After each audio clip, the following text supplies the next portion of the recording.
Знаеш ли как изглежда твоята сродна душа? Кърмична половинка или пламък-близнак?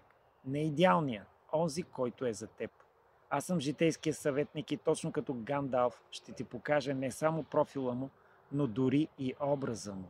С помощта на езотеричната психология, астрология, нумерология и матрица на съдбата, плюс помощта на изкуствения интелект, създавам описателен и визуален портрет на твоя човек по душа.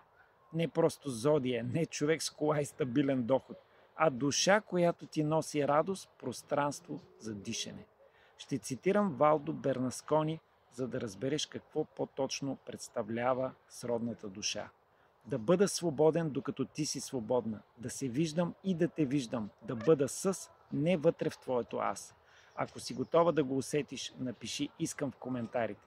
Ще ти го опиша и дори ще го видиш. И тогава вече няма да питаш дали го има. Ще знаеш и ще повярваш. Поръчай профила на твоя човек още днес. Благодаря ти.